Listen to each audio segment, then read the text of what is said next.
서울에서 왔습니다. 아메이 ABO 박건입니다. 즐거우세요? 저는 아메이 사업을 한 지는 좀 시간이 오래됐는데 워낙 제가 좀 주변머리가 없어서 저희 항상 함께 만나는 분들 외에는 잘 몰라요. 그래서 아메이 사업을 이제 오래 하다 보니까 이런 자리에도 오고 여러분들 뵙게 되는 것 같습니다. 서울 경기 쪽에서 이제 아메이 사업 진행한 지는 지금 벌써 15년 차 돼요. 그리고 여기 오니까 또 이제 우리 선배님들 많이 뵐 수 있어서 너무 영광인데, 저는 부산, 울산, 여기 경주, 대구 다 이렇게 파트너들이 있어서 다니면서 사업을 하고 있고요. 결혼해서 아이 둘 낳고 둘째 아이 출산하고 남편이 대기업을 다니고 있었는데, 그때 IMF가 이제 한국에 90년대 후반 경험해 본 적 있으시죠? 경험들 하셨죠? 젊은 분들은 모르실 수도 있는데 IMF. 그래서 남편이 회사 다니면서 굉장히 그 시기에 불안한, 제가 아이 둘을 키우면서 굳이 뭐 돈을 벌 필요가 있을까 뭐 그런 생각을 하고 살다가 IMF가 발발을 했는데, 그때 이제 남편이 매일매일 이제 저녁에 퇴근해서 집에 와서 오늘은 누가 조기퇴직을 하고 오늘은 누가 명예퇴직을 하고 누가 감원이 되고 그런 얘기를 정말 아주 짧은 시간이었는데 매일매일 들려줬어요. 무서웠죠. 아기가 둘이었는데 저희는 양가 부모님한테 기댈 수도 없고. 그래서 생각해봤어요. 우리 남편이 만약에 회사가 잘못되면 얼마나 버틸 수 있나. 석 달을 못 버티겠더라고요. 월급이 없이는. 그래서 그때부터 잠이 안 오기 시작했어요. 그때 당시에. 그리고 내가 돈을 버는 것에 있어서 너무 모른 척하고 살면 안 되겠구나. 그런 생각을 하기 시작했고, 그때 이제 저희 이모 딸, 이종사촌 언니가 대학 교수를 준비하고 있으면서 아메이 사업을 하고 있었어요. 저에게 아메이를 하자고 했었는데 제가 안 들었죠. 그리고 왜 교수 되겠다는 사람이 왜 아메이를 하려고 하지? 굉장히 궁금하고 별로 안 좋게 생각하고 있었어요. 근데 이제 그때 소식을 듣게 됩니다. 저희 이종사촌 언니가 아메이 사업을 해서 형편이 좋아지고 있다는 소식을 듣게 됐어요. 어떻게 아메이를 해서 돈을 벌고 형편이 좋아질 수 있을까 궁금했는데, 그때 이제 제가 관심을 가지고 저희 스폰서 이종사촌 언니께 아메이에 대해서 좀 유심히 듣게 됐어요. 근데 저희 이종사촌 언니가 원래 이제 결혼 전에 이상형이 가방끈 긴 남자, 무조건 공부 많이 하고 지적인 남자를 좋아해서 역시 교수님을 만나서 결혼을 했는데, 시집을 가서 보니까 집안이 전부 교수고 시집을 가서 보니까 전부 아메이를 하는 거예요. 그래서 형님 집에 갔더니 대전인데 형님 집에서 모두 아메이를 하고 막 아메이에 대해서 이야기하고 아메이 제품 얘기하고, 본인은 그때 당시에 내가 정말 시집을 잘못 온 것 같다. 그러니까 사기 결혼을 당했다고 생각을 한 거죠. 그런데 이제 항상 형님 댁에 가면 시어머니가 계시니까 갈 수밖에 없었고, 그리고 큰 거실에서 홈미팅이라는 걸 하는데 본인은 그 홈미팅에 참여하지 않고 작은 방에서 들었대요. 도대체 어떤 사람들이 모여서 저걸 하나? 그랬더니 그 대전에 왜 연구소가 많잖아요. 뭐 에트리 연구소, 국방과학 연구소, 전부 거기서 본인들을 소개하는데 그렇게 연구소 출신들이 모여서 그야말로 아메이 홈미팅을 하고 있었던 거죠. 왜 저 사람들이 저런 다단계를 할까? 그런 의구심이 들고, 그때부터 저희 사촌 언니가 마음의 문이 열리기 시작해서 아메이 사업을 하면서 이제 저에게 알렸었던 거예요. 너무 듣지 않다가 IMF를 겪으면서 그래, 아메이 사업을 한번 해볼 수도 있을까 하고 이제 제가 알아보기 시작했고, 그게 이제 제가 둘째 아이 막 출산하고 30대 초반에 아메이 사업을 하기로 결정을 하게 된 거죠. 그때 당시에 제가 아메이 사업에 대해서 관심을 좀 보이는 듯 하니까 이제 저희 이종 사촌 언니가 비행기를 타고 바로 오셨어요. 얼마나 기쁘셨겠습니까? 지금 생각해보면. 제가 그랬거든요. 언니, 나도 아메이 사업을 해서 돈을 좀 벌 수 있을까? 당연히 벌 수 있다. 언니는 이제 에메랄드도 되고 다이아몬드도 된다. 그러면서 이제 저에게 아메이 사업을 알려주러 오셔서 매주 오셔서 저랑 밤을 새서 이야기를 하고 또 이제 내려가시고 그러면서 저에게 많은 제품을 경험하게 해주셨어요. 그 밤을 새는 그 하루 동안에. 굉장히 이제 저보다 덩치가 더 좋고 여장부 스타일이신데 치맥을 되게 좋아하세요. 밤마다 치킨을 시키고 맥주를 마시는데 영양제를 이제 맥주를 마실 때 영양제를 한 주먹을 이제 맥주랑 같이 이제 드시는 거죠. 그리고 저에게 먹어라 권하세요. 근데 제가 그때 공부가 안 된 상태에서 저게 약인데 저걸 저렇게 많이 한꺼번에 먹으면 분명히 다음날 무슨 일이 날 것이다. 또는 제가 직장 다닐 때 저 모시고 있던 과장님이 감기약하고 술을 같이 드셔서 한쪽 귀가 멀었어요. 실제로. 그래서 술하고 저 약을 저렇게 많이 저건 분명히 문제가 있을 것이다 했는데 그거를 한 번에 다 털어놓고 저에게 주시는데 제가 안 먹었거든요. 나는 됐다고. 근데 그때 막 퇴근해서 돌아온 남편이 그걸 낼름 받아서 먹는 거예요. 그리고 다음날 너무 멀쩡한 거죠. 저게 약인데 어떻게 저렇게 멀쩡할 수가 있나. 그게 이제 아메이 제품에 대한 궁금증 내지는 호기심 유발 첫 번째. 그리고 저희 집에 올 때 그러니까 여러분들 이렇게 사람들 컨택할 때 참고하시라고 제가 말씀드리는 거예요. 집에 올 때 세제를 이렇게 조금씩 갖고 오셨어요. 그래서 제가 빨래를 돌리려고 하면 이걸 넣어서 빨아라. 그래서 빨았거든요.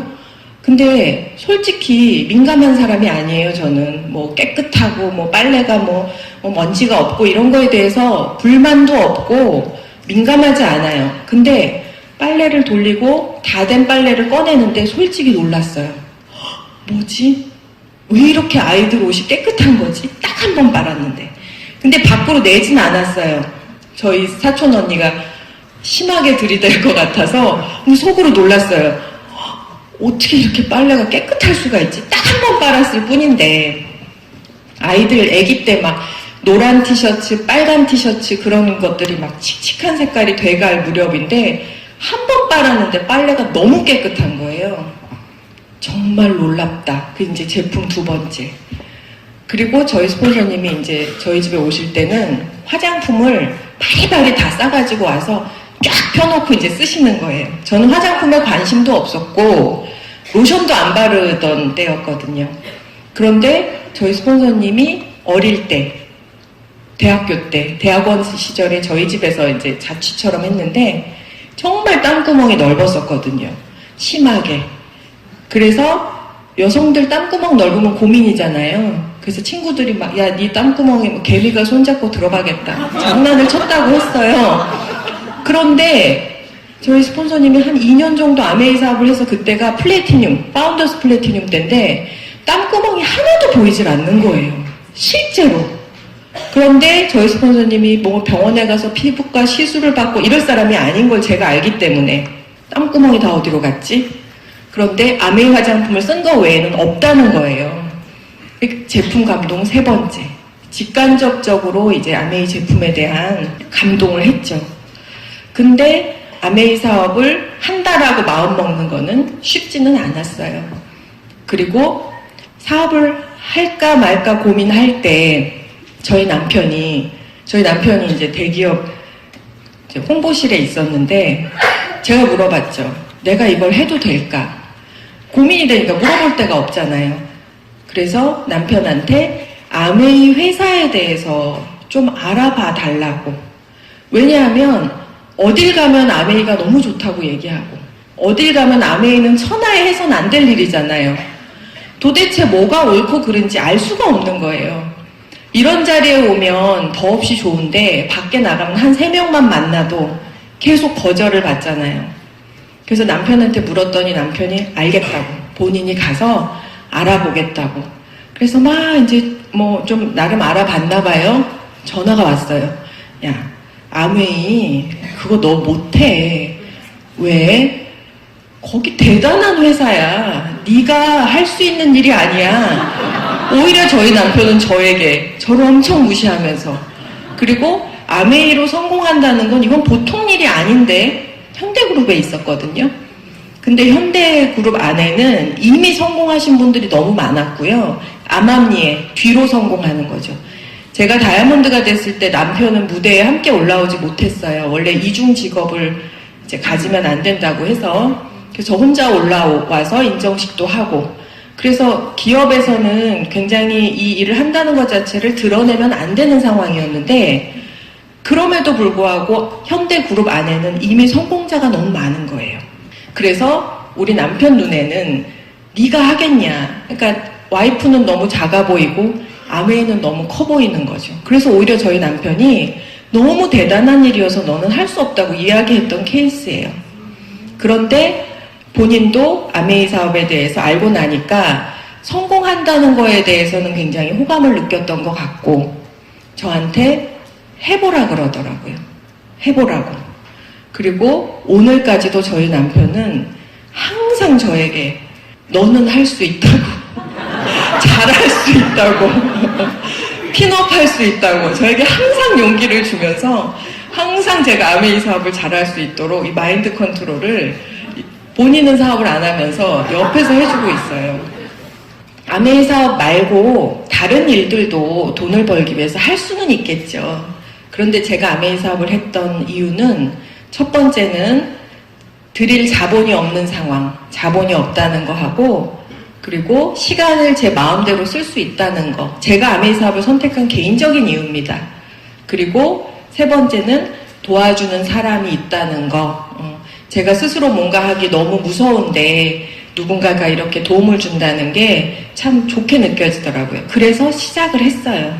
2001년도 1월 달에 이런 자리에 미팅을 다니기 시작을 해서 공부를 시작을 했는데, 그게 이제 제 사업의 시작이었습니다. 그게 제가 31살 때예요. 그때부터 미팅을 다니기 시작했고, 아이들이 너무 어렸어요. 5살, 3살인데 제가 그 아이들을 계속 끼고 키웠거든요. 유치원도 안 보냈어요. 무조건 아이들은 엄마랑 오래 있으면 좋다. 맞습니까? 틀립니까? 저는 그게 옳다고 아주 생각을 하고 있었어요.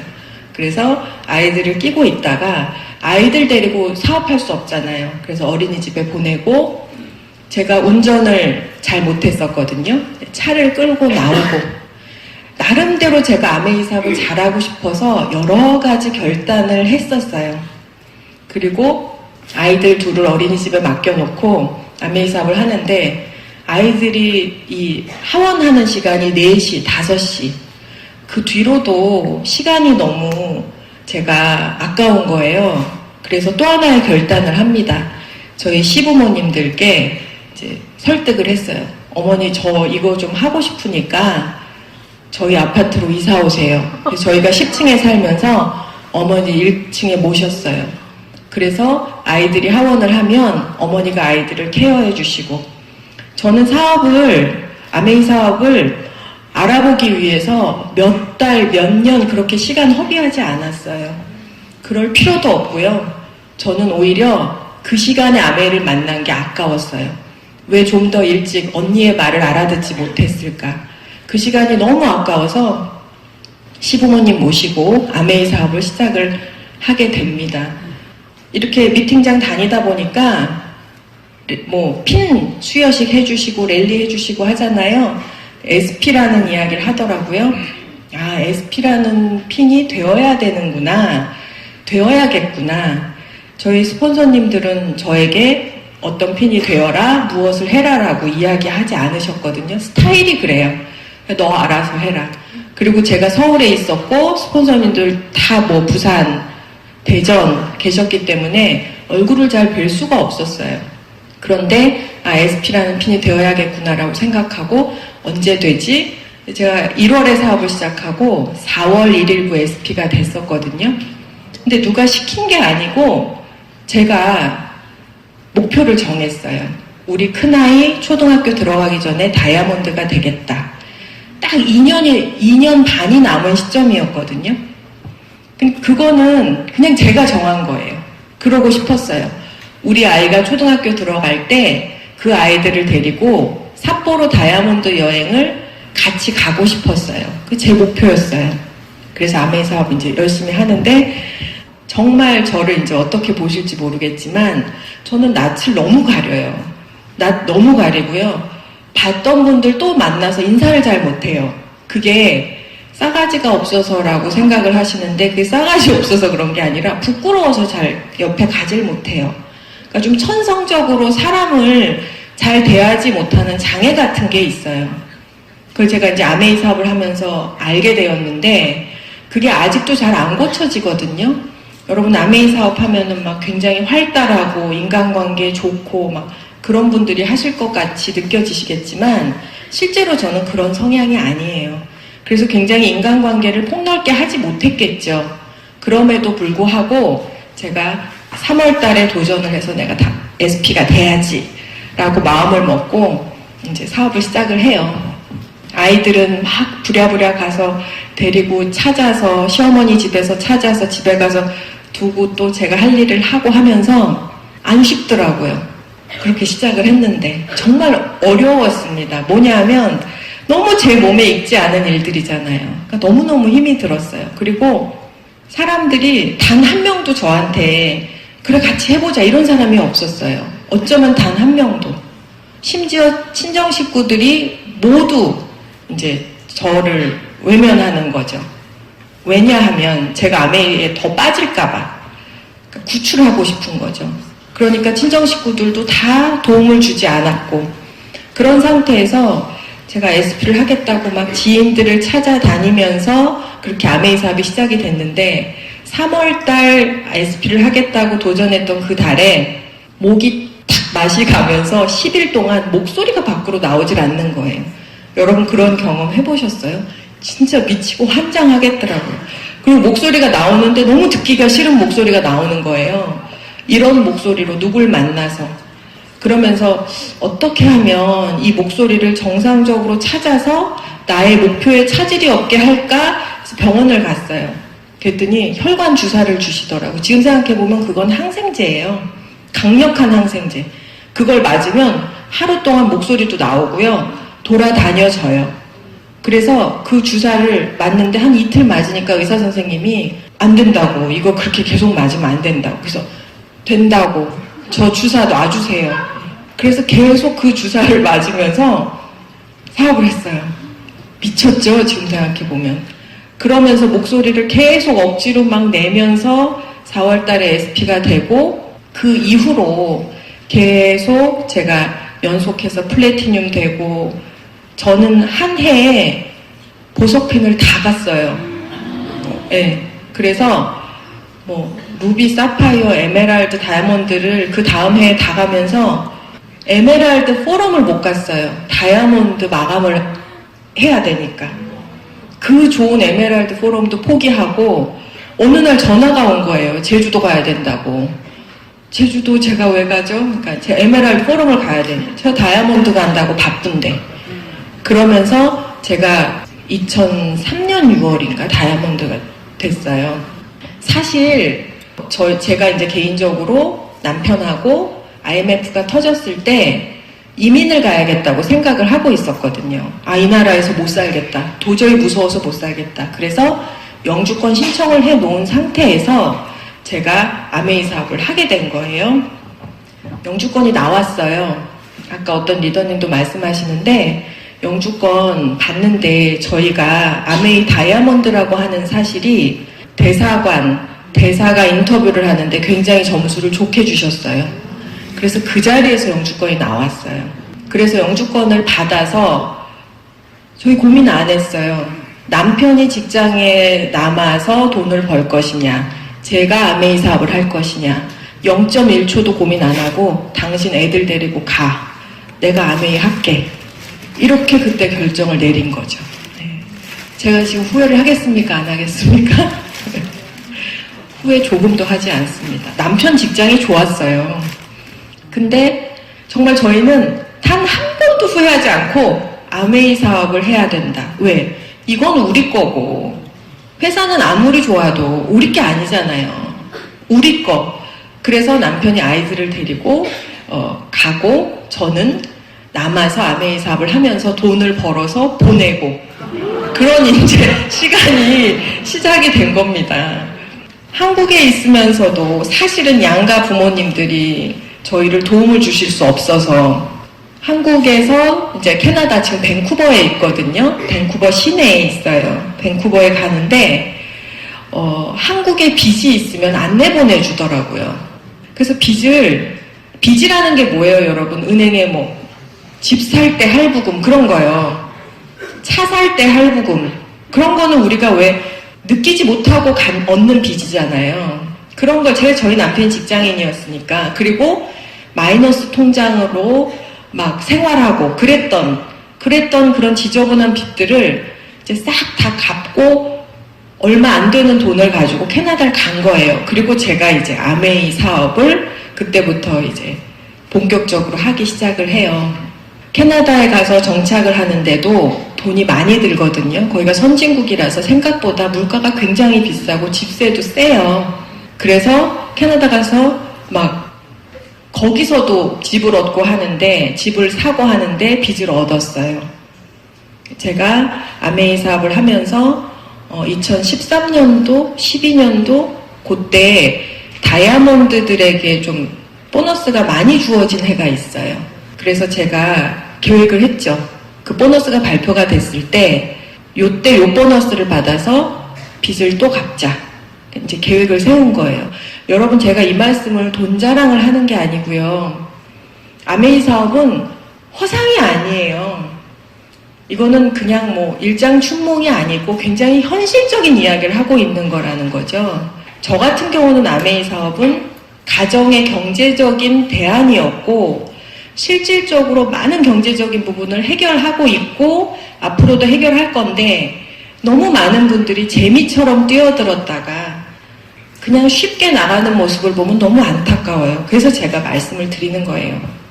2007년도에 가족들이 가고 2년도인가 13년도인가 다이아몬드 여행, 괌 여행 갈 때 그때 보너스를 1억 가까운 보너스를 받아서 그 사이에 진 빚을 또 다 갚았어요. 연말 보너스를 말씀을 드리는 겁니다. 그리고 남편은 그곳에 가자마자 뭘 하고 싶냐. 뭔가 남자가 일이 있어야 될 거 아니에요. 그때 넘어왔을 때가 40대 초반이었으니까. 저희 남편은 이제 요리하는 거, 막 그런 거 좋아하거든요. 근데 밴쿠버는 스시집이 가장 잘 돼요. 성공한 외식 중에 하나가 스시예요. 그래서 스시는 원래 일본 음식이지만 한국인들이 다 장악을 했어요. 그래서 남편이 스시 기술을 배우고 싶다. 그래서 둘이 손잡고 저희 동네에 가장 잘 되는 스시집 앞에 가서 사장님을 기다렸어요. 그러니까 이런 것들이 다 제가 아메이 사업을 하면서 배운 것들이죠. 그랬더니 사장님이 나오시더라고요. 그래서 제가 남편을 가서 말해라. 저는 낯을 가리잖아요. 그러니까 가서 빨리 얘기해라 했더니 본인이 가서 저 스시 배우고 싶습니다. 그랬더니 내일부터 나오세요. 그래서 시작이 된 거예요. 그리고 거의 10년 가까이 계속 남의 집에서 일을 한 거죠. 바로 가게를 차리는 건 아니라고 생각했거든요, 제가. 그래서 또 저는 어떻게 해야 됩니까? 가게 차릴 돈을 만들어야 되잖아요. 그럼 어떻게 하면 돼요? 아메이 연말 보너스 한 4-5번 받으면 충분히 가게 차릴 돈이 생깁니다. 그래서 또 이제 그때 제가 40대 초반부터 준비를 해서 작년에 오픈했어요. 작년에 그 캐나다 밴쿠버 시내에 스시집을 오픈을 해서 저희 남편은 이제 50대 초반인데 저랑 나이 차이가 5살 차이가 나거든요. 살면서 봤던 모습 중에 가장 재밌어요. 가장 활기가 넘치고 작년에 저희 이제 시어머님이 이제 돌아가셔서 남편이 잠깐 나왔었는데 과거에 함께 직장 생활을 했던 사람들을 만나게 되겠죠. 만났는데 본인이 그때 나와서 본인의 미래 준비하길 너무 잘했다. 거기 있는 사람들이 지금 이제 오늘 내일, 오늘 집에 가나 내일 집에 가나 이제 그거 고민하고 있는 거죠. 그래서 남편에게 제가 가게를 차려줬어요. 아메이 보너스로. 그리고 아이들은 거기 넘어가서 지금 이제 둘 다 대학생입니다. 딸아이 둘인데 둘 다 대학생. 큰아이는 지금 대학을 다니고 있고 둘째 아이는 이제 대학을 갈 준비를 하고 있고요. 아메이 사업을 해서 돈을 많이 벌었어요, 저는. 그래서 여러분들이 아메이 사업을 그냥 재미로, 취미로 접근하지 말고 현실적인 대안으로 접근하셨으면 좋겠다라는 생각에서 제가 이 말씀을 드렸고요. 제가 만약에 그 아메이 사업을 누군가에게 권유한다면 당신은 아메이 사업을 하면서 무엇을 얻었습니까? 라고 물어보신다면 저는 그렇게 생각해요. 세상의 모든 일이 얻는 것만 없죠. 잃는 것도 있죠. 제가 이렇게 잘한 것만 말씀을 드리지만 분명히 제가 잘못한 거 내지는 잃은 것들이 있을 거란 말입니다. 제가 그거 오늘 말씀 다 드릴게요. 세상에 얻는 것만 없기 때문에 분명히 제가 잃은 것이 있을 건데 선택하는 거죠. 얻는 것이 잃는 것보다 크면 하는 거죠. 근데 잃는 것이 더 크면 하면 안 되죠. 근데 저는 강사님들이 오셔서 좋은 것만 얘기하면 기분 나빴었어요. 제가 굉장히 머리형이거든요. 그래서 왜 좋은 것만 이야기하지? 분명히 안 좋은 것도 있을 텐데 세상에 좋은 것만 있는 일이 어딨어? 그런 생각들 하시죠, 지금 앉아서. 그러면서 너는 얼마나 고생을 많이 했겠니? 그런 표정으로 바라보시는데 꿈에 대해서 물어보시잖아요. 여러분들은 꿈이 있으신지 모르겠지만 저는 꿈이 없었어요. 그리고 꿈 얘기하면 굉장히 비현실적인 그냥 이상주의자들의 이상한 대화라고 생각을 했었어요. 근데 지금은 어떻게 생각하냐면 내가 꿈이 있다는 것은 내 삶의 최소한의 예의라고 생각해요. 나 꿈이 없다. 이렇게 이야기하는 것은 굉장히 내 삶에 대한 예의가 없는 거라고 생각해요. 제가 꿈을 꿈으로써 저의 꿈은 아메이 다이아몬드였거든요. 저의 꿈은. 제가 아메이 다이아몬드가 됨으로 인해서 남편의 꿈, 아이들의 꿈, 유학 가는 거 꿈이었거든요. 조카들이 외국에 있는데 아이들 어릴 때 간 적이 있어요. 저는 여러분 그래서 사람이 보는 게 너무 중요하다고 생각해요. 본 때가 없다 그러잖아요. 본 게 없는 사람들은 꿈꾸지도 못해요. 그래서 외국 얘기하면 외국에 나가는 게 뭐 좋아. 사는 건 대한민국이 최고야. 그렇게 이야기하시는 분 중에 외국에 나가서 생활해 보신 분은 없어요. 제가 보면. 그래서 아이들 데리고 외국 나갔을 때 캐나다는 오후 3시가 되면 교문을 잠가버려요. 다 애들을 그냥 다 내보내요. 고등학생이든 중학생이든 초등학생이든. 그리고 점심시간이 되면 교실 문을 다 닫아버려요. 아이들이 교실 밖을 나갈 수밖에 없어요. 저희 둘째 아이처럼 막 수줍은 아이들은 그네 밑에서 친구들하고 수다 떨고요. 비가 와도 운동장에서 뭔가를 해야 돼요. 그렇게 아이들을 내보내버려요. 그런데 그때 이제 저희 조카가 고등학생이었는데 미식축구를 하는 거예요. 그 모습을 제가 저희 아이들하고 본 거죠. 아이들 어릴 때. 비가 막 오는데 부슬비예요. 센 비도 안 와요. 우산을 안 써요, 거기는. 비가 막 부슬부슬 오는데 저희 조카 잘생겼거든요. 키도 크고. 근데 공을 탁 안고 막 서양 애들하고 부딪히면서 운동을 하는 거예요. 우리나라 고등학생들이 어떨지는 아시잖아요. 그 비교가 되면서 너무 부러웠어요. 그때 아이들 어릴 때. 그래서 제가 저희 언니한테 물어봤어요. 저희 언니는 형부가 사업으로 크게 성공을 해서 외국을 갔거든요. 근데 저희는 남편도 평범한 직장인, 부모님 양가 부모님 저희 못 도와주시고. 근데 너무 부럽잖아요. 우리 아이들도 이런 데서 교육받게 하고 싶잖아요. 저희 조카가 그 미식축구한 조카가 초등학교 1학년 때부터 여기서 안경을 썼거든요. 거기 가서 3학년 때 안경을 벗었어요. 그냥 이유 없이 안경을 벗었어요. 아무것도 안 했는데. 너무 부럽잖아요. 그래서 언니한테 돌아오는 날 물어봤어요. 언니, 여기 아이들 와서 공부하려면 돈이 얼마나 들까?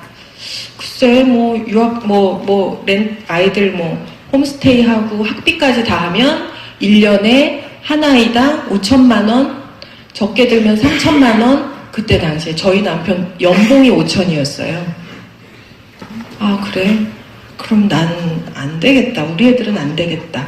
그러고 돌아오는데 속이 상하는 거예요. 왜 우리 애들은 안 돼? 이건 제 얘기입니다. 여러분들 다 애들 유학 보내라는 게 아니고 제 얘기예요. 왜 우리 애들은 안 돼? 왜? 우리 애들도 그런 데 가서 좀 자유롭게, 편하게. 그런 생각하면서 와서 아메이 사업을 제가 설명을 다시 들으면서 결심한 거예요. 에메랄드가 되고 다이아몬드가 되면 아이들을 우리 언니 아이들처럼 교육시킬 수 있겠다, 이런 마음을 먹은 거죠. 아메이는 제 아이들의 꿈의 도구였고, 제 남편 정말 직장 다니기 싫어했거든요. 정말 직장 다니기 싫어했는데 15년, 20년 정주영 회장님 살아계실 때 선거 나가시고 한 거 아시죠? 그때 국민당이라고 있었어요. 거기서 저희 남편이 정주영 회장님 연설문 써주고 그랬어요. 연설문 써주고 그러는 일을 했었어요.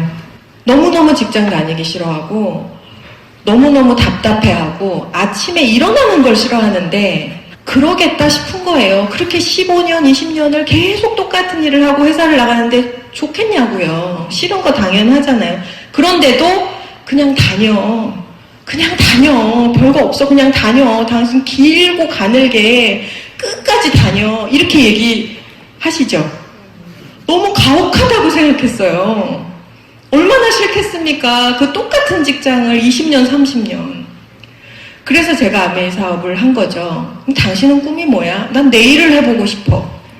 내 거 해보고 싶어. 네 거 뭐 할 수 있는데 할 게 없잖아요. 항상 그런 이야기를 하다가 제가 아메이 사업을 하면서 지금 남편이 아메이라는 도구를 통해서 자기 거 가졌죠. 지금은 한밤중이고 서울에 한 오후 3시쯤 되면 오늘 매출 얼마, 그리고 다 카톡이 따와요. 분발하겠습니다. 아니면 뭐 잘했지요? 이러고 카톡이 와요. 오늘 매출 얼마. 자기 거 가졌어요. 뭐로요? 제가 꾼 꿈 때문에 그래요. 제가 아메이를 꿈꾸고 제가 다이아몬드가 되어서 제가 여러분, 저는 여기 초대받았을 때 진짜 부끄럽다고 한 게 그냥 다이아몬드일 뿐이에요. 더 성장하지도 못했고 더 큰 네트워크를 만들지도 못했어요. 왜 그랬을까요? 제가 낯가린다 그랬잖아요. 제가 인사도 잘 못한다 그랬잖아요. 어디 가게 가서 아메이 명함 주고 이런 거 죽었다 깨어나도 못해요. 지금도 못해요. 심지어 제 머리를 한 미용사가 5년을 해주는데 5년 동안 제가 직업이 뭔지 몰랐어요. 신기하지 않습니까? 입 좀 뻥끗 할만하지 않아요? 말 안 해요.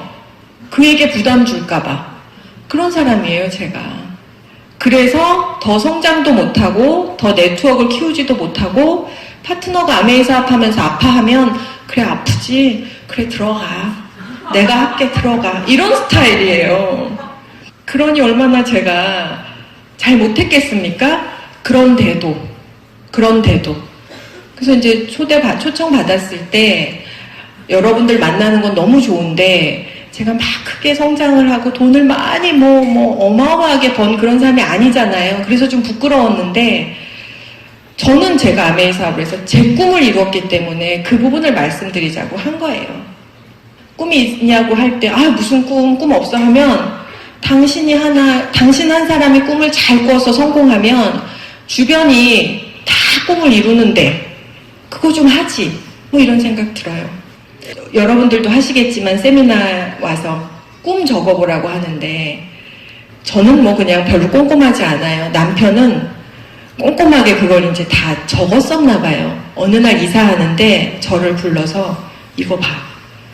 저희가 SP도 플래티늄 되기 전에 이렇게 본인이 원하는 거 적은 메모지를 찾은 거예요. 여러분 몇 %를 이뤘겠습니까? 100% 다 이루어져 있더라고요. 정말로. 작은 거 차 바꾸고 이런 건 다 됐고요. 그 중에 소름 끼쳤던 게 제가 남편 40 전에 회사에서 빼내주는 거 그런 게 있더라고요. 40 전에. 왜 40을 정했는지 모르겠어요. 제가 남편하고 같은 회사에 있었어요. 짧게. 근데 남편 회사에 남편 선배들, 나이 많은 분들이 50대에서 60대에서 승승장구하고 승진을 하면 참 좋은데 그렇지 못한 경우를 제가 너무 많이 봤거든요. 그러면 현대는 이 사람 좀 별로다 그러면 막 좌천을 보내요. 지점이 많거든요. 전국 방방곳곳에. 근데 저희 옆부서에 있는 과장님이 어디 저기 무슨 섬 같은 데를 가셨어요. 거기 가셨구나 어떡하나. 근데 갔는데 일을 안 준대요. 그래도 출근하잖아요. 그래도 계속 나가면 책상을 없앤대요. 그래도 계속 나가는데 그런 얘기를 제가 듣는 거예요. 거기서. 그리고 회사에서 현장에서 돌아가시는 거 3명 봤어요. 이사님은 회의하다가 뒷목 잡고 쓰러지고 옆에 과장님은 퇴근하셨는데 다음날 출근을 안 하시는 거예요. 여기 과장님 왜 안 오세요? 주무시다 돌아가셨다는 거예요. 그런 돌연사의 경험들. 한 분은 건강관리한다고 산 타러 갔다가 잘못되시고 우리 남편 여기다 오래 두면 큰일 나겠다. 그런 막 사명감이 불타오르면서 그때 제가 꿈목록에 쓴 거죠. 40 전에 나와야 돼. 왜냐하면 어중간하게 여러분 여기서 회사 그만두시고 그러면 안 돼요. 저희 다이아몬드 되고 나서의 이 얘기입니다. 40 중간쯤에 어중간하게 회사 못 나오더라고요. 못 나오시더라고요. 그래서 제가 40 전에 우리 남편 회사에서 빼내줘야지 이렇게 적었었더라고요. 기특하게도. 근데 저희 남편이 39 12월 31일 날 회사에서 나왔어요. 정말로. 그게 이제 제가 적어놓은 게 이루어졌다는 걸 그걸 보고 제가 남편 회사에 서울의 양재동에 본사에 있는데 남편 짐 정리하는 날 같이 가서 서랍에다가 그 요만한 박스에다가 짐 갖고 나오는데 어쩌면 15년 20년 근무한 그 사람의 짐이 그렇게 단촐해요. 그죠? 들고 나왔는데 남편이 아무래도 기분이 그렇게 썩 유쾌하지만은 않을 거잖아요. 그래서 같이 밖에 나와서 배고프다. 그래서 순댓국 먹고 그러고 나왔던 기억이 나요. 그게 저희 남편 39 12월 31일이었어요. 그래서 저는 적는 꿈이 이루어진다고 생각해요. 적는 꿈이 이루어진다고 생각을 하고 아메이 사업을 하면서 가족들하고 함께 있는 시간 다른 분들에 비해서 굉장히 작았겠죠. 제가 같이 이민 들어갔다가 저는 나와서 사업을 하고 남편은 아이들을 돌보고 그렇게 하기로 결정을 한 거예요. 기러기 엄마가 된 거죠. 근데 외국을 나가면 그런 가정이 참 많아요. 생각보다. 그래서 저희 남편의 베스트 프렌드는 대만인 사람인데 그분은 아들 셋을 본인이 케어하고 와이프는 대만에서 공무원이에요. 그런 경우도 있어요. 많아요. 서울에 유명한 요식업, 음식점 한다. 그러면 아빠가 아이들 데리고 가고 엄마는 여기서 돈 보내고. 그러니까 거기 가면 그런 풍경이 그렇게 낯설지 않은데 한국에 오면은 좀 이상하잖아요. 여자가 혼자서. 저 혼자 있거든요. 친정집에 있다가 친정 엄마 아버지 잔소리 듣기 싫어서 혼자 있거든요. 나와서. 그런데 어쨌든 그렇게 왔다 갔다 하는 과정 속에서 가족들과 함께 있는 시간이 상대적으로 적었는데 그냥 닦아놓고 얘기해서 남편하고는 자주 보지 않으니까 참 좋아요. 진짜 좋아요. 가끔 보니까 정말 좋아요. 이건 정말 여러분들한테 강력하게 추천하고 싶어요. 네. 공감하실 거예요, 아마. 주말 부부는 전생에 3대가 덕을 쌓아야 주말 부부다. 근데 이제 저 같은 경우는 뭘까요? 전생에 나라를 구했다. 이런 얘기를 하는데, 그냥 진심으로 많이 싸웠거든요. 한국에 있을 때. 술 때문에. 남편은 회사에서 계속 술을 먹을 수밖에 없었어요. 계속 술 먹고 술 안 먹어도 되는 날은 이놈의 회사 스트레스 받아서 혼자 먹고 계속 여러분 술을 먹으니까요. 남자가 40 가까이 되니까 멘탈이 이상해지더라고요. 저는 그런 걸 느꼈어요. 근데 모르겠어요. 지금에 와서 보면 그 인간이 갱년기였나 그런 생각도 드는데 그렇게 짜증을 내고 신경질을 내고 화를 내고 막 그래서 살 수가 없었어요. 30 후반으로 넘어가면서. 근데 그럴 때 탁 떨어지니까 너무 좋은 거예요. 네. 그리고 아이들 가슴 아프죠. 저의 아픈 손가락이에요. 아이들 크는 거 잘 못 봤고 생일 한 번도 챙겨준 적 없어요. 저희 딸아이 둘인데 우리 다 아니까 생리하고 그러면 막 아빠들이 뭐 향수 사주고 야 됐어 무슨 향수냐 애들은 막 뭐 성인식이라고 뭐 하고 그런 거 한 번도 한 적이 없어요.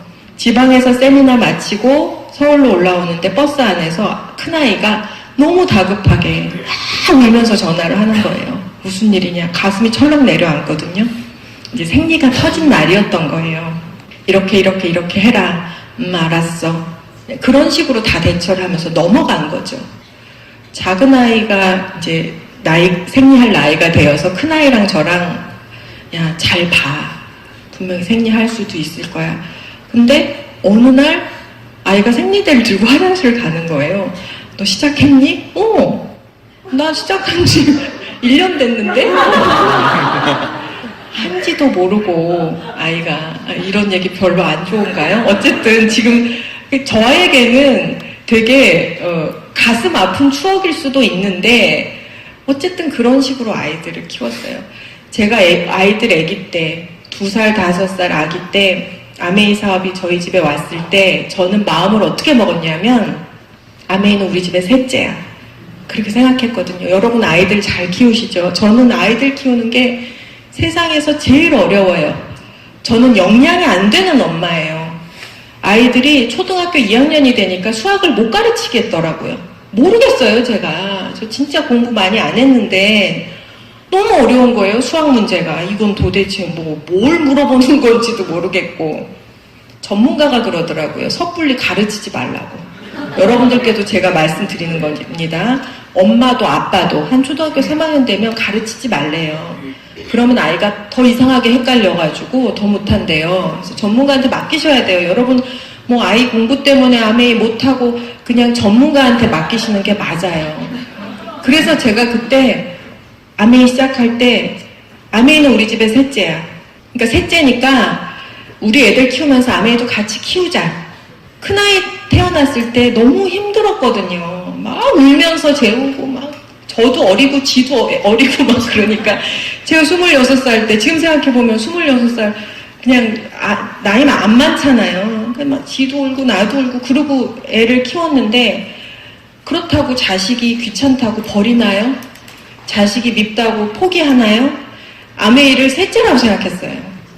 귀찮아도 신경질 나도 미워도 키우는 거다. 같이 키우자. 그래서 아메이가 저희 집의 셋째예요. 그 셋째가 딸 둘, 엄마 아빠 꿈을 다 이룬 거예요. 셋째가. 그래서 그렇게 아이들 어릴 때 제가 포기하지 않겠다. 심지어 장애인 아이를 둬도 버리지 않잖아요. 키워야 되잖아요. 약간 그런 느낌. 아메이가 저한테 안 맞다는 걸 느꼈어요. 하면서 이거 내 체질에 안 맞는 일인데 금방 느끼지 않겠습니까? 처음엔 아무것도 모르고 저 책 읽는 거 좋아하거든요. 남의 목소리는 정말 듣기 싫었는데 들어야 된다 그래서 그것도 뭐 듣죠. 미팅 다니는 거 쉽지 않았어요. 아이들이 어리니까.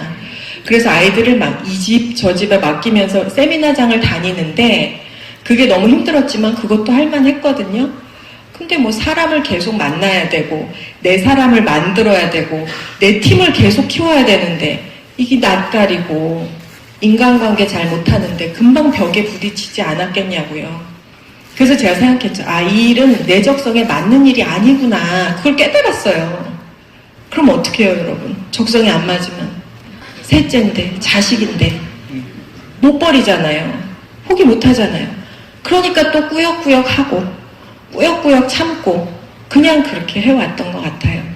아이들하고 함께 있지 못하는 시간이 저에게는 가장 이른 부분이에요. 근데 제가 캐나다를 가면 거의 2달, 석 달을 있다 와요. 근데 여러분 정말 소름 끼치는 건 거기 있어도 월급이 단 한 번도 안 들어온 적이 없어요. 특히 아이들이 어릴 때는 아이들이 어릴 때 갔으니까 못 오겠는 거예요. 한국에 아이들이 너무 어리니까. 그런데도 꼬박꼬박 월급이 들어와요.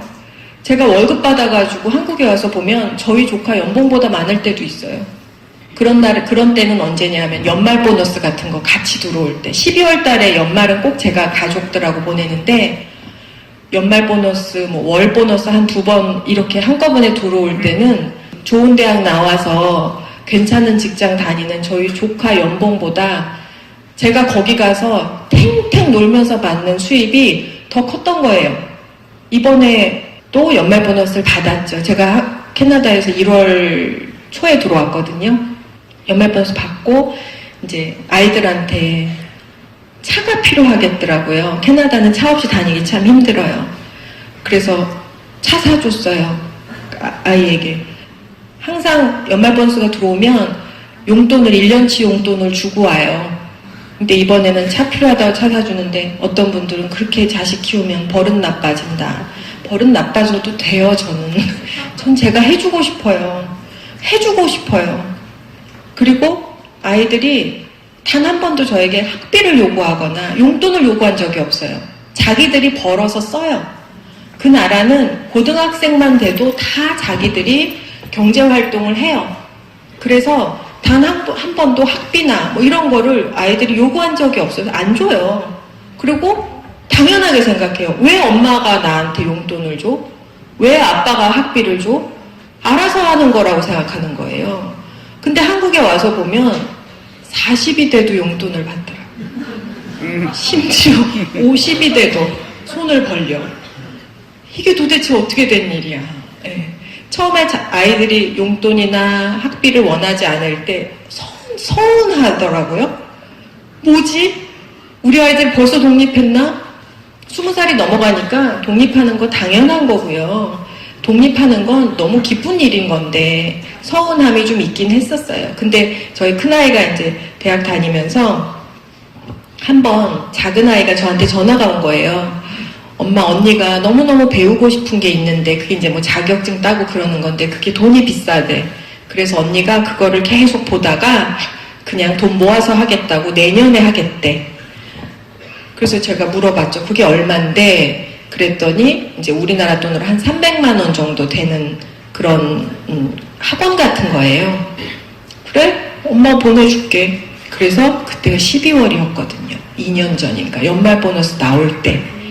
그래서 바로 보내줬어요. 그래서 아이가 그 돈을 받아서 바로 본인이 하고 싶은 걸 하는데 주변의 아이들이 그 돈이 너무 크니까 섣불리 할 수 없는데 제가 그걸 또 해주는 거죠. 아이들과 함께 있지 못했던 시간들은 제가 죽을 때 가장 후회할 것 같긴 해요. 그리고 별로 권하고 싶지 않아요. 그렇게 사시라고. 그런데 제가 처음부터 생각했거든요. 다 얻을 순 없어. 분명히 뭔가 나를 아프게 하는 것이 있을 것이고 나는 그것을 포기해야 될 거야. 근데 그게 뭔지 몰랐어요. 그게 아이들과 떨어져 있는 시간이 될 거라는 생각 못했어요. 근데 그렇게 하는 것만이 모두의 꿈을 이룰 수 있는 거예요. 내가 참아야 되는 거예요. 내가. 저희 큰아이가 초등학교 3학년 때 빵점 시험지를 갖고 왔어요. 제가 막 그때 다이아몬드 되고 막 열심히 할 때였어요. 빵점 시험지를 갖고 왔는데 그 영어 단어 시험지였어요. 근데 빵점을 맞은 거예요. 제가 아이를 영어를 전혀 가르치지 않았거든요. 자랑이 아닌데 알파벳도 안 가르쳤어요. 저희 언니가 외국 생활 먼저 해보고 저한테 그러더라고요. 애 영어 섣불리 가르쳐서 오지 말라고. 알았다고. 근데 이 시험지 보니까 뭐 사과, 애플 이런 거예요. 집, 하우스 이런 건데 얘가 빵점을 맞아온 거예요. 근데 그 빵점 시험지를 이제 이모들, 제가 이제 여형제가 많아요. 주변에 같이 살았어요. 이모들, 뭐 할머니 보고 난리가 난 거죠. 얘가 빵점을 맞았다.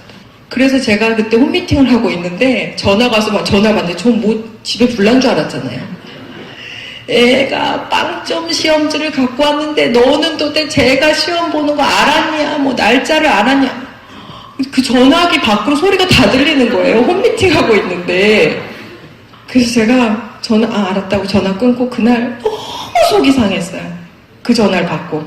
그 빵점 시험지는 요만큼도 속이 안 상해요. 그게 뭐라고, 애플 하우스. 그거 뭐라고. 그건 하나도 속이 안 상하는데, 도대체 이 사람들이 왜 내가, 내 딸이 빵점을 받던, 뭐가 되던, 왜 그들이 나의 아이들과 나에 대해서 이렇게 관심이 많고, 왜 이렇게 나를 공격하나. 너무너무 속이 상하는 거예요. 지금 어떻게 됐습니까? 그때 그렇게 야유를 보내던 그들, 저희 아이는 지금 외국인들하고 일해요. 외국인과 일하고 외국인들과 공부하고 영어 누가 제일 잘하겠습니까? 그게 그때 그 아이가 초등학교 3학년 때예요. 근데 그 빵점 시험지에 외할머니며 막 외갓집 식구들이 충격을 받아서 막 갑자기 무슨 일이 날 것처럼 저를 공격했는데 그때 저는 조금도 흔들리지 않았고 신경질이 나더라고요. 알았어, 내 자식 내가 알아서 하니까 간섭하지 말라고. 그래서 제가 아이들을 유학시키면서 지금 저희 아이가 영어 제일 잘하죠. 영어로 살고 있는데. 그래서 꿈은 저 꿈 없어요. 이런 거 아니고요. 내가 꿈을 진지하게 생각해서 그 꿈을 이뤘을 때 정말 내가 그냥 엄마라면 또는 그냥 내가 누군가의 딸이라면 내가 누군가의 아내라면 내가 꾼 꿈으로 주변이 너무 좋아질 수 있다는 거. 남자분들도 마찬가지인 거죠. 꼭 그 말씀을 드리고 싶고 지금의 꿈은 또 바뀌었어요. 지금의 꿈은 앞으로 10년 정도가 되면 집을 가까운 곳에 세 채를 사서 큰아이 집, 둘째 집, 우리 집. 그래서 저희 아이들 애기 낳으면 제가 다 키워줄 거예요. 제가 못했잖아요. 엄마로서 다 키워줄 거고 저는 항상 생각해요. 그 캐나다에 예쁜 하우스 많거든요. 그 날씨도 너무 좋아요. 볕이 막 들 때 애기들 있고요. 저는 이렇게 뒤에 앉아 있고 애기 보는 사람이 한 셋 정도 있어요. 제가 안 볼 거예요. 보는 걸 볼 거예요. 여러분, 할머니가 우리 엄마가 막 애 업고 막 아이고 허리 아파 다리 아파 이러면 기분 좋아요? 진짜 기분 안 좋거든요. 우리 엄마가 애 보는 거 싫거든요. 시엄마는 몰라도. 근데 시엄마 안 봐주잖아요. 애 안 봐주잖아요. 그래서 전 제가 안 볼 거예요. 그냥 사람 써서 한 사람은 가사 도우미고 둘은 애 봐요. 그리고 애기들 키우고 우리 딸들에게는 마음대로 해. 나가서 돈 벌고 싶으면 돈 벌고 공부하고 싶으면 공부하고 같이 있고 싶으면 같이 있고 너희들이 마음대로 해. 엄마는 너희들 아이들 키워줄게. 그게 제 꿈이에요. 제 꿈이고 너무 꿈이 아줌마스럽죠? 사업 얘기도 좀 해야죠. 제가 아줌마고 저는 전문대밖에 안 나왔어요. 저희 스폰서님들은 다 박사고 뭐 연구원이고 그래서 저는 처음에 그런 분들만 해야 되는 줄 알았어요. 제가 너무나 공부도 안 했고 그냥 평범한 아줌마였기 때문에 과연 내가 할 수 있을까라는 생각을 했었거든요. 근데 저희 스폰서님들이 할 수 있다고 격려해 주시고 다 본업으로 가버리셨어요. 다이아몬드 되는 과정에서 저 혼자 남았더라고요. 제 위로 윤중강 사장님이 계세요. 아시는 분들 아실 건데 그 위로 진정희 사장님 계세요. 그 위로 장인수 사장님. 진정희 사장님은 제가 파트너인 줄도 몰라요. 미팅장 다니면 제가 게스트인 줄 알아요. 본인 새끼인데 너무 까마득하게 미치니까 여러분 아메이 사업은 내 거예요. 내 거. 스폰서님이 교수가 꿈이어서 한때 막 학교에서 아메이 사업 못하게 난리 폈던 적이 있거든요. 교직원들 아메이 못하게. 제가 언니 보고 언니 학교로 가 그랬어요. 언니 가서 언니 진짜 꿈을 아메이 말고 언니 교수해. 언니 가. 내가 혼자 할 거야. 그리고 혼자 하는데 직사게 고생했죠. 혼자서. 기차 안에서 계속 생각했어요. 성공하려면 어떻게 하라고 뭔가 말씀을 드리고 싶은데 저 뻔한 거 싫어하거든요. 저도 뻔한 거 너무 싫어하는데 너무 뻔한 얘기만 나오는 거예요. 뭐 그런 거 있죠. 뭐 목표를 가져라, 뭐 꿈을 가져라. 신물 나지 않아요? 책 뭐 성공서적 읽으면 껍데기만 봐도 어우 막 너무 똑같은 얘기를 써놨으니까 어쩌면 다 똑같아. 이 책 보고 이 책 뺏긴 것 같고 어느 순간 책도 보기 싫잖아요. 근데 여러분 뻔한 것조차 못하면 성공은 없어요. 뻔해. 또 저 사람 또 뻔해. 뻔한 거조차 못하면 여러분 뻔한 것도 못하는데 어떻게 성공을 합니까? 제가 뻔한 얘기를 하겠습니다. 성공하려면 제일 중요한 거 1번 세미나장 3선 안에서 들어라. 그 1번이에요. 3선이라는 건 세 번째 줄. 제가 그랬어요.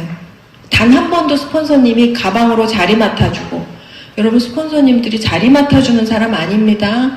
애 보는 사람 아니에요. 단 한 번도 스폰서님들한테 아이를 맡기거나 자리 맡아달라고 한 적 없어요. 너무 당연하게 생각하는 거죠. 차로 데리러 가면 오고 데리러 안 가면 안 오고 여러분 막 찔리는 분들 있죠? 네. 차로 안방까지 들어갈 태세예요. 그래야 오니까 차로 어디까지 들어갈지 모르겠어요. 그러면 오고 안 가면 안 오고 여러분 그래가지고 무슨 성공을 해요. 여러분 앞줄 3선에 오기 위해서는 몇 시에 도착해야 돼요 도대체? 막 밤도 새고 그러잖아요. 제가 처음에는 그게 머리로 이해가 안 되는 거죠. 이거 굉장히 시간 낭비 아닌가? 다 같이 한꺼번에 오면 미리 올 필요 없는데 자꾸 먼저 와 있으니까 1시간 더 먼저 1시간 더 먼저 막 새벽에도 오고 이거 도대체 다 같이 시간 낭비 아닌가 그런 생각을 했었어요 한때. 근데 아니에요. 앞줄 3선에 온다는 건 내 마음인 거예요. 내 마음의 반영인 거죠. 늦게 와서 뒤에서 듣는 거하고 앞에 3선에 듣는 거하고 이 사업을 바라보는 마음의 차이인 거죠. 뭐 뒤에 앉는다고 안 들립니까? 앞에 앉는다고 더 잘 들리는 거는 맞는데 더 잘 들려요. 그리고 확실히 강의가요. 앞에서 들으면 훨씬 더 좋아요. 경험해 보신 분들 아시죠? 그래서 앞줄 3선 경험하신 분들은 절대로 뒤로 안 가요. 똑같이 시간 투여를 했는데 그래서 첫 번째가 앞줄 3선이고요. 두 번째는 스폰서의 머리와 나의 다리로 사업하시라고 꼭 권해드리고 싶어요. 본인 생각은 일단 그냥 쓸데없어. 그냥 버리세요. 그리고 스폰서가 생각하는 거, 스폰서가 목표하는 거, 스폰서가 이야기하는 것을 듣고 나는 그냥 발로 하는 거예요. 근데 많이 반대로 하시거든요. 그래서 스폰서님 근데요 제 생각에는요 이게 네 생각 필요 없어. 그냥 접어도 그냥 스폰서의 생각 그리고 여러분은 발로 되게 또 좀 약간 이상하지 않습니까? 아니 이거 창의력 없게 스폰서가 시키는 대로 해야 되나 그런 생각 드실 수 있는데 그게 제일 시간을 단축할 수 있는 방법이더라고요. 반대로 하시거든요. 요새 분들은 본인의 머리와 스폰서의 다리로 전화해서 스폰서님 오늘 그 A집에 뭐 좀 갖다 주시고요 B집에 물건 갖다가 반품 좀 해주세요. 지가 입으로 얘기하고 스폰서를 뛰게 하고 절대 안 돼요. 절대 안 돼. 그런 사람 절대 성공할 수 없습니다. 내 머리가 아니라 스폰서 머리. 나는 발만 움직이면 돼. 발만. 가방끈 끊어지고 구두굽 닳고 그러면서 플래티늄이 되고 다이아몬드가 되는 거고 여러분 피는 몸으로 가는 거지 머리로 가는 게 아니에요. 몸으로 따셔야 되는 거예요. 몸으로. 제가 그 혈관주사 맞아가면서 그때 그 혈관주사의 부작용이 아직도 있는 것 같아요. 목소리가 안 나와 죽겠는데 그러면서 제가 다이아몬드를 일찍 가겠다고 마음을 먹고 그렇게 혈관주사 맞으면서 가니까 SP부터 플래티늄까지 중간에 쉬면 안 되겠더라고요. 여러분 알아들으시는 분들은 알아들으시죠? 한 번도 쉬면 안 되겠더라고요. 근데 세 번째 달이 제일 어려웠어요. 저는. 네 번째 달부터는 천만점이 그냥 됐어요. 그리고 SP 한 그때부터 지금까지 제 수입이 100만 원 이하로 떨어졌던 적이 한 번도 없어요. 잘한 거죠. 세 번째 달에 너무너무 PV가 부족한 거예요. 근데 해야 되겠는데 PV가 없어요. 그래서 마지막 날 제가 그날의 그 영상이 너무 선명하게 기억이 나요. 마지막 날 PV가 그때 300만 점인가가 부족했었어요. 마지막 날인데. 그래서 차를 타면서 아침에 터덜터덜 이제 어딘가 가면서 이걸 어떻게 하지? 이걸 메꾸기엔 너무 힘든데 첫 달은 막 친정에 정수기를 강매를 시키고 SP 할 때 그랬거든요. 근데 그 정수기 지금도 쓰세요. 그때 제가 막 욕먹어가면서 바꿔드렸는데 지금도 너무 좋아하세요. 저희 큰언니는 정수기 바꾸고 위장병이 나왔어요.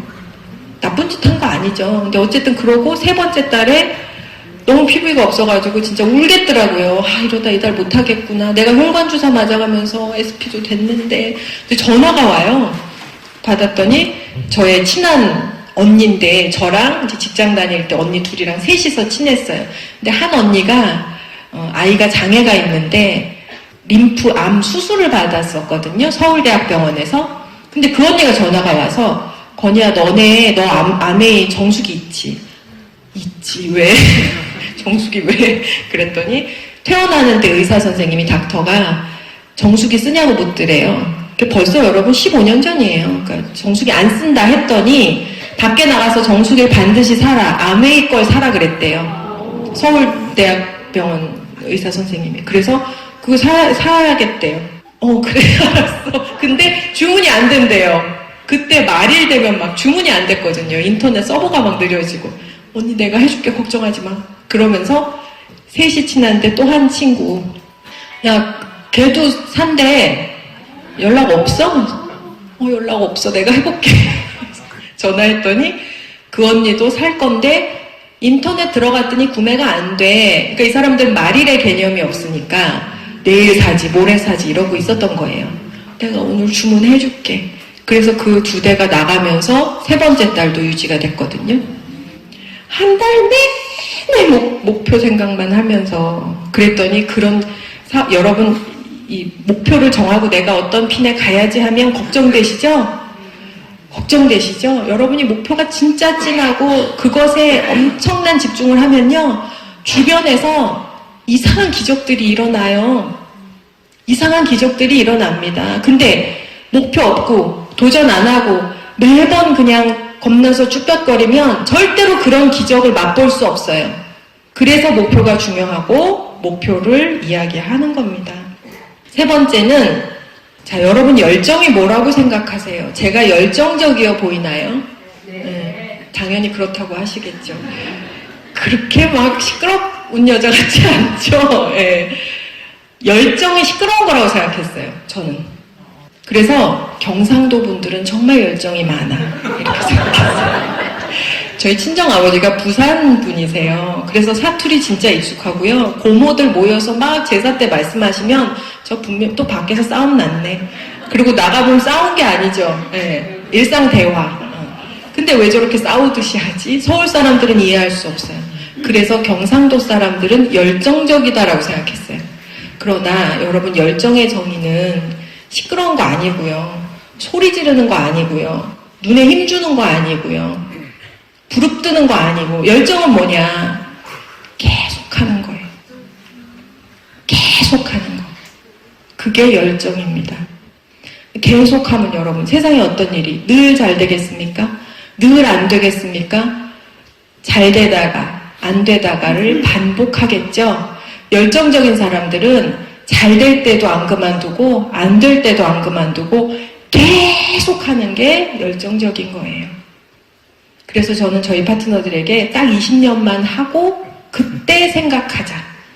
20년만 해보고 이 일이 되는 건지 안 되는 건지 그때 결정하자라고 이야기합니다. 20년. 어때요 여러분? 마음에 드세요?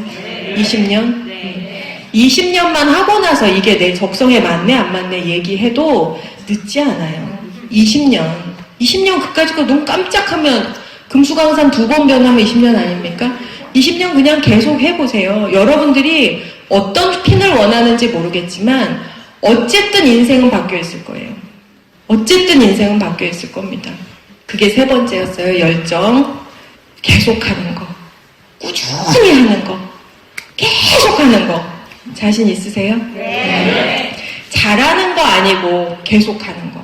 잘하는 거 아니고 여러분 아메 다 못해요. 아메이 사업 다 타고난 사람 없어요. 그래도 계속하기. 그리고 마지막 이제 마무리하면서 말씀드릴 거는 제가 지난 여름인가 비행기 타고 이제 캐나다에서 한국 들어오는데 깜깜하게 이제 비행기 불을 끄고 한 10시간 와요. 아이들하고 이제 남편하고 이제 빠이빠이 하고 돌아올 때 마음이 제일 많이 착잡하고 그 안에서 속도 상하지만 내가 이러는 이유에 대해서 생각하죠. 내가 이런 시간을 통해서 얻고자 하는 게 뭔가. 내가 시시하게 끝내선 안 되지. 그래서 그때부터 막 또 플랜도 짜고 해요. 근데 앞에 맨 앞칸은 주로 아기들이 있어요. 근데 아기 엄마 둘이서 각자 아기를 안고 막 대화를 나누는 거예요. 근데 불빛이 희미하게 그 두 엄마를 비추는데 뭐 아이 몇 살이에요? 두 아이가 나이 또래가 비슷하더라고요. 근데 이쪽 왼쪽의 엄마가 아기가 너무 예뻐요. 오른쪽 아기는 얼굴이 잘 안 보였었어요. 근데 왼쪽 아이가 너무 얼굴이 예쁜데 가만히 보니까 뭐가 좀 이상해요. 보니까 아이가 손이 통째로 없는 거예요. 손 하나가 아예 손가락조차 없어요. 내가 잘못 본 거지? 다시 봤어요. 아이가 손이 통째로 없더라고요. 기형으로 태어난 건지 사고가 있었는지. 아이가 한 3살 정도 됐어요. 근데 아이가 너무너무 해맑고요. 너무 웃으면서 엄마도 너무 밝아요. 근데 제가 그 손을 보면서 막 이렇게 소름이 확 끼치면서 엄마가 얼마나 안타까울까. 그게 후천적이든 선천적이든 그 손이 얼마나 안타까울까. 근데 이 엄마가 너무 아무렇지 않게 맞은편 엄마랑 이야기를 하는데 저 아이에게 손이 있었다면 얼마나 좋았을까. 저게 얼마나 속상할까. 막 너무너무 애기 엄마로서 저도 속이 상해요. 그때 생각했어요. 나에게 있는 손, 우리 아이들에게 있는 손, 한 번도 감사하다고 생각해 본 적은 없어요. 누가 내 손 감사해 이러고 살진 않잖아요. 그러면서 제가 생각했죠. 고수는 감사해요. 모든 것에. 여러분 스폰서님들 감사하라 그러고 감사한다 그러고 그럼 저같이 부정적인 사람들은 또 뒤에 앉아서 또 뻔한 얘기하네. 또 감사 얘기하네. 그럼 뻔한 거 말고 좀 현실적이고 진짜 중요한 거 좀 얘기해주면 안 되나? 이런 얘기를 생각을 했어요. 제가 그런 아주 태생이 부정적인 사람이거든요. 감사한다고 뭐 레그가 나와? PV가 나오나? 왜 저렇게 매번 뻔한 얘기를 하지? 그런 생각을 할 때가 있었거든요. 근데 고수는 감사합니다. 초강력 고수는 뻔한 것까지도 감사해요. 그걸 알게 됐어요. 너무 당연한 거 있죠? 왜 아메이 사업하면서. 스폰서? 오면 당연히 있죠? 5년째 파운더스 9%를 하는 내 파트너. 어떠세요, 마음이? 당연한 거죠? 저 사람 9%? 당연해. 미팅에, 왔어. 뻔해. 당연해. 좀 졸다 가겠지. 뭐. 그런 것들이, 당연한 것들이 감사하지 않은 거죠. 그럴 때 사업의 길을 잃더라고요. 초강력 고수들은 별것도 아닌 것에 감사해요. 진짜 별것도 아닌 것에. 버스 타고 뭐 고속버스를 타고 서울에서 본인 집까지 가는데 기사 아저씨 안전하게 운행해 주셔서 감사합니다. 그렇게 뻔한 거 감사하기 시작하면 하루에 감사할 게 얼마나 많겠어요. 근데 초강력 고수들은 계속 그 짓을 하고 다니는 거예요. 계속 보는 것마다 감사. 한 번도 제가 그렇게 살아본 적이 없어요. 여러분이 성공하고 싶다면, 어떤 결과를 내고 싶다면 감사할 것에 감사하는 건 인간의 도리인 거고요. 근데 하수들은 감사할 것에도 감사하지 못해요. 스폰서가 밥 사줘요? 그거 감사할 거 아니에요? 파트너가 일찍 와서 음료수도 챙겨주고 먹을 것도 챙겨주고 감사할 게 아닌가요? 감사할 것들이 너무 많은데 하수들은 감사할 것도 감사하지 못해요. 당연하다고 생각합니다. 고수들은 감사할 것에 감사할 수 있어요. 감사합니다. 스폰서님 밥 잘 먹었어요. 너무 감사합니다. 제가 감사하면 인간이 어때요? 다음에 자기가 사야지. 어떻게 번번이 얻어먹습니까? 네, 저도 밥 사는 거 좋아하지만 그럼 한 번 얻어먹었으면 다음에 감사하면 보답을 해야지. 그게 고수들이 하는 일이고요. 초강력 고수들은 너무너무 당연한 것까지도 감사함을 찾아서 감사하려고 노력한다. 저는 아메이 사업을 아무튼 계속 할 거고요. 제가 더 나이가 들어서 50세, 60세, 70세 나이가 들어서 제가 아까 말씀드린 그런 꿈의 한 화면 속에는 저희 아이들이 아메이 사업을 함께 하고 있을 것 같아요. 딸들이. 저는 개인적으로 딸들을 굉장히 좋아하거든요. 딸 안 좋아하는 엄마들이 있겠어요. 저희는 절대로 싸우질 않아요. 여러분, 그게 가끔 보는 가족의 장점입니다. 여러분, 가족은요, 좀 가끔 봐야 된다고 생각해요. 정말 가끔 보는 게 좋습니다. 붙어서 있으면 싸울 수밖에 없어요. 어떻게 해서든지 좀 가끔 보시고요. 그래서 제가 아메이 사업을 계속 해나가면서 저는 점점 멋진 사람으로 나이가 들 것이고, 나중에 제가 생을 마감할 때는 너 진짜 괜찮게 살았다라고 아메이 덕분에 그렇게 이야기할 수 있는 사람이 될 것 같아요. 시간이 좀 흐르니까 진정이 되고요. 여러분들 만나서 너무너무 감사하고 기쁘고 행복했습니다. 여기까지.